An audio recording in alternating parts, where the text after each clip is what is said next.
Right here, it takes me 4 times to turn on the microphone. Greetings and welcome. Great to have you back. Rush Limbaugh and the EIB Network, the Limbaugh Institute for Advanced Studies.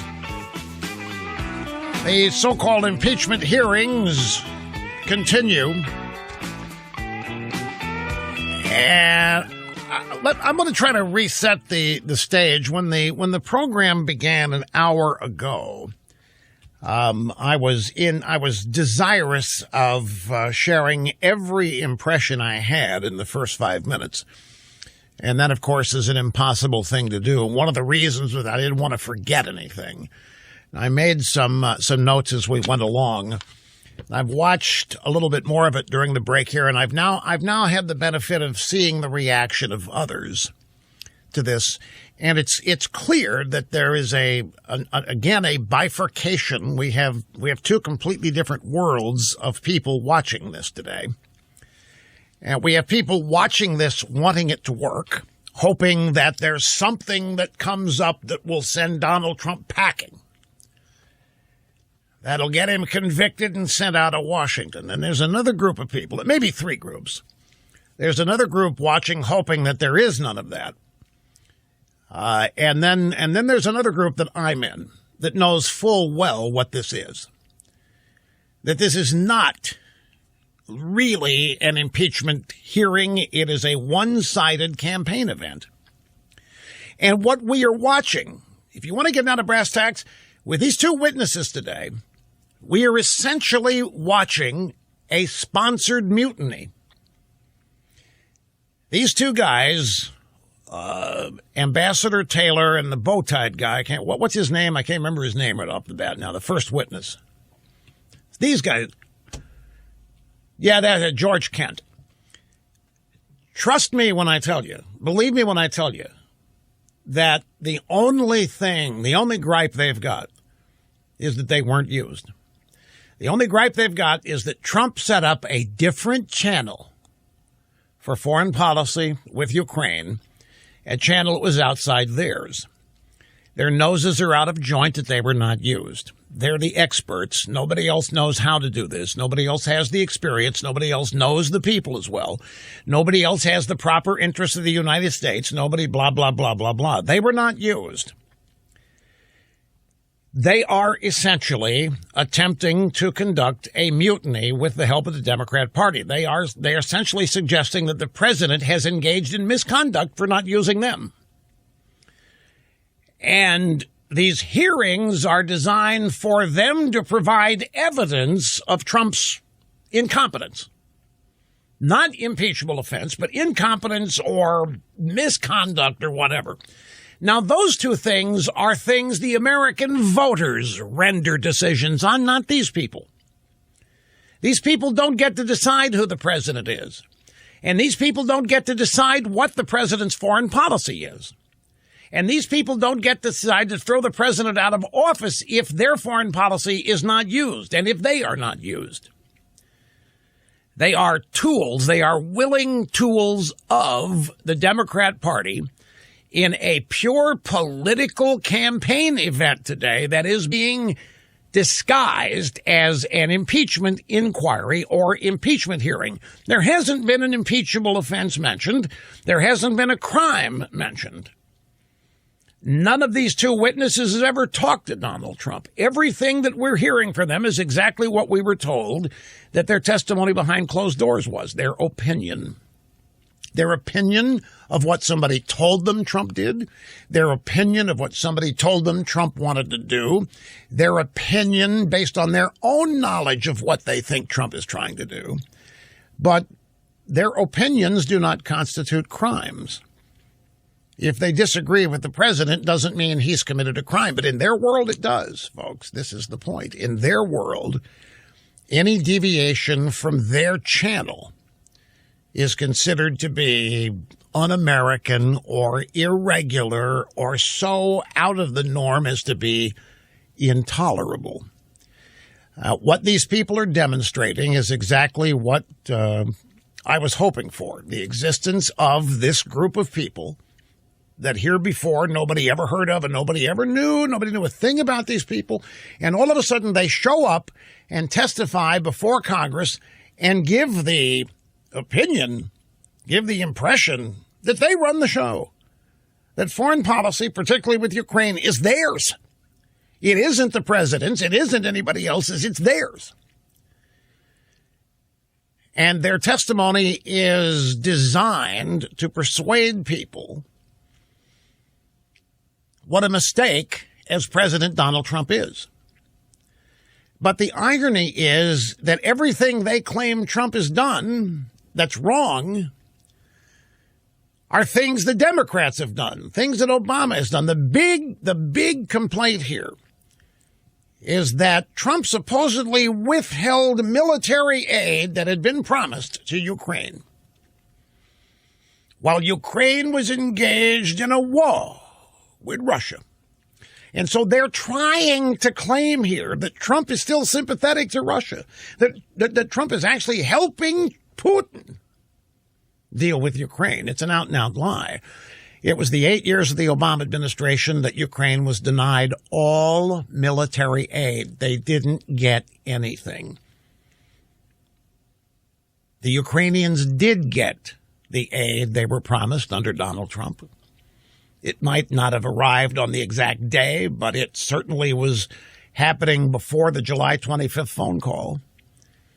And Trump did not get a quid pro quo for it. He did not get a Ukrainian investigation of the Bidens or of Burisma, and yet Ukraine got their aid. So these people literally have nothing substantive to complain about. Their complaints are purely that Trump is not sophisticated enough, that he's not wise enough to have used them, that he went outside the chain. You ought to hear these guys when they say Rudy Giuliani's name. They practically spit it out. Rudy Giuliani. Ooh, yuck. They just can't believe that anybody would send a Neanderthal like Rudy Giuliani to talk to the president of Ukraine. Now, the hearings are an absolute joke, and I'm telling you from the standpoint of the buildup, from the expectations, from what the American people were led to expect by cable news and newspapers all over the country. And what we've got here, in the most common, understandable sense, we've got a television show that is one of the most boring things on television that you can imagine. It just is. Don't care how substantive the Washington insiders think it is. I don't care how much like Edward R. Murrow or Walter Cronkite they claim that William Taylor sounds like. And by the way, imagine that as a company. Hey, this guy sounds like Cronkite. This guy sounds like Edward R. Murrow. Yeah, well, there hasn't been. There's no smoking gun. There's no quid pro quo. There's no shocking revelation. There's no, oh my God, Trump did that. There's nothing anywhere approaching this.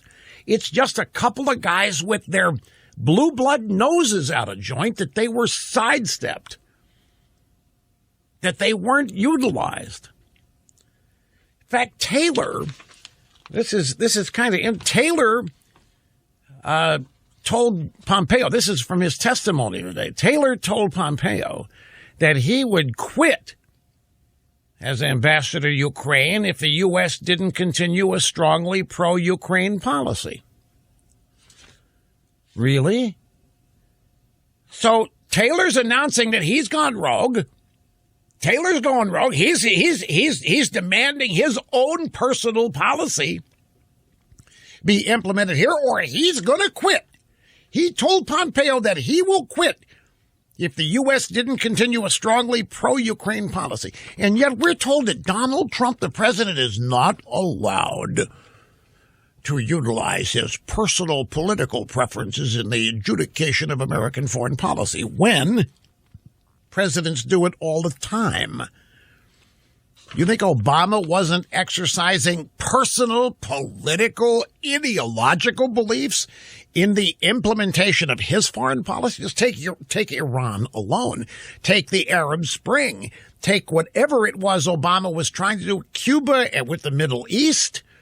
You telling me that Obama's liberalism, that his desired ideological outcomes had no impact on his foreign policy? What an absurd claim that is. So now we've got two guys basically conducting a mutiny with the assistance of the Democrats on this committee. And the sole complaint is that Donald Trump is exhibiting misconduct because he doesn't know what he's doing. And he doesn't know what he's doing because he's not using these guys. He's not using their channel. He's not using the interagency group. And he is not continuing the foreign policy of the Obama administration. That would be the smart thing. But he's not doing so. Trump's got to go because we're not getting what we expected to get with the Hillary presidency. And it really is no more complicated than that. These people were expecting the continuation of the Obama foreign policy with the election of Hillary Clinton, except something went wrong. Donald Trump was elected. He has his own foreign policy. These blue blood, narcissistic, we're smarter than everybody else in the world guys that nobody knew existed until all this, now pop up and say, Trump has no right to sidestep us. Trump has no right to implement his own foreign policy. Trump had no right to win. Trump has no business being president.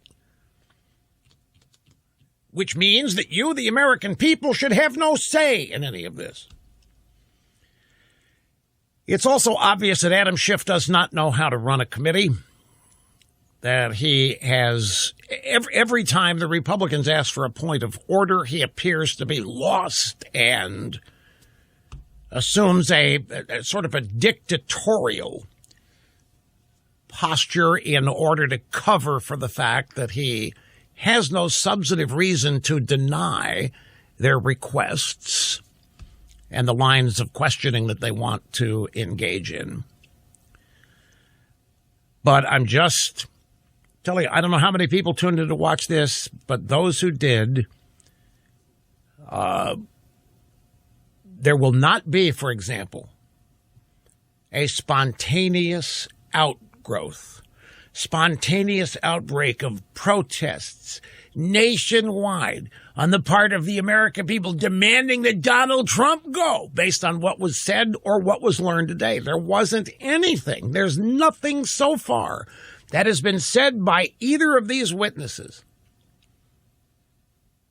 that would convince anybody that Donald Trump's done anything. And if you put it in context, all the claims of what he did with Russia, Russia meddling, Russia collusion, and all the other things he's been accused of, it's exactly what I said. When they start feeling their oats because of what they're able to do with their media alliance using behind closed doors tactics like witnesses nobody can see, when they can line things up and have the media tell their story, then they start feeling their oats and then they go public. And every time they have tried to go public with it, it has bombed on them, like Mueller bombed and was a disaster. And they thought Mueller, they thought the Mueller report that Barr had somehow positioned it so that everything in it was not revealed, that Mueller had actually found collusion and that Mueller had actually found obstruction, but that Barr was not letting Mueller say, so they demanded that Mueller come testify. He didn't want to testify. They dragged him out of the old folks home, wherever he was, made him come up there, and he goes up there and he can't even tell them what's in his own report. These guys have never even talked to Donald Trump. They have to be led by the Democrats' MSNBC lawyer in questioning to have their so-called incriminating information put on the record. After a 30-minute opening statement which bored everybody to tears, the Democrats' lawyer What did you mean by we? And what happened after you sent that WhatsApp message? And what was the reaction to that message? And why did you think this was such a bad thing? Do you think Zelensky really would like a White House meeting? Is that a big deal to a new president? Do you think Donald Trump's a mean leading question after leading question for which there was never any basis of fact that would then permit such questioning to be sensible? It was just a series of disconnected leading questions because the witness couldn't get where the Democrats wanted him to go on his own. And yet this was going to be. This was it. Finally, folks, they were going to get rid of Trump today. This was it. The first public hearings of impeachment, and finally the American people were going to see what an absolute disaster Donald Trump is. They haven't seen that. They haven't seen any evidence of anything the Democrats have been alleging. And they're watching a couple of guys, some witnesses here they didn't know existed, seem very disturbed that they weren't used and their counsel wasn't taken, their advice wasn't accepted. It's exactly why Donald Trump was elected. So I said yesterday that the American people were going to see finally what a raw, partisan sham this is. And those who have been able to survive and live through the boredom have in fact seen that that's exactly what this is, a partisan sham that, as Jonathan Turley says today, has no foundation supporting it whatsoever.